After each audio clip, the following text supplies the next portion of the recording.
तो hello guys तो आम ड्यूटीटा ओभर है तो ड्यूटी ओभर पर मुझे चलती आम रूम को चलती यहाँ हूँ आम होटेलटा होटेल तलू ए बाहरी आसली तो भाई भाई कहनी खरा मान एत जोर जे खरा हो जे जानी कौन कह यार बहुत जोर खरा हो टे कामलिया कामलिया कर ना चलती होटेल लाइन तो ड्यूटी तो आपने जानते केमी कौन 12 घंटा तौक तो ड्यूटी ना 10-12 घंटा निहाती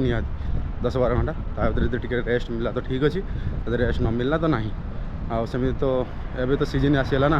फेब्रुआरी मार्च एप्रिल मे जून जाए अबे फुर्सत ही ना मैंने बंद हबार संभावना ना कहीं आम सब स्टार्ट होगा ए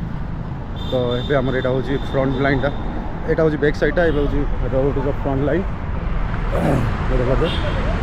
पड़े आसिले आम फ्रंट लाइन को तो रखुचे बाय आज आम गोटे नुआ डिश नहीं आसो आपंपाई जोटा कि आप देखिए तेलंगाना चिकेन चिली केमी बना कौन हम तो जदि आपको डिशटा भल लगे तो लाइक कमेंट शेयर जरूर करेंगे और जब खराब लगे तो आप सजेशन दे पारे। थैंक यू सो मच जय जगन्नाथ। तो सांग मैंने तो आज बनवा कौन ना हूँ तेलंगाना चिकेन तो तेलंगाना चिकेन तो आम सर्वप्रथम हूँ दरकार कौन ना धनिया पुदीना पत्र आउ लंका कड़ी पत्ता आमर हूँ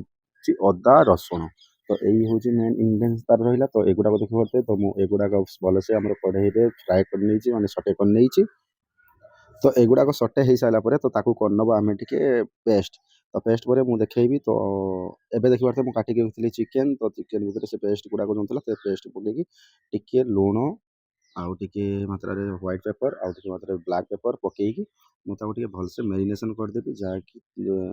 15 मिनट मेरिनेस करके छाड़ी पारे तो वीडियो तो सेमती सब कुछ देखई पारे तो ताऊपर पकई टे कॉर्नफ्लावर पकईदेला टिके एमती देखिए पानी देवेनि ए पानी देते ना चेपचेप हो तो सेमती पानी देवेनि तो गोटा गोटा चिकेन एमती फ्राए करने तो फ्राए करने सारापर एकदम वेल फ्राए करने कहीं लेग बोलनेसटा टे रबरी रुहे तो से सफ्टनेस मैंने वेल कुक मैंने सेमती करने भी भल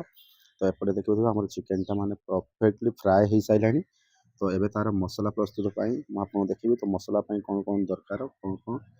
आवश्यक तो सेमती आप नॉर्मल भी बन घरे खाईपारे तो सेमती किसी भी ना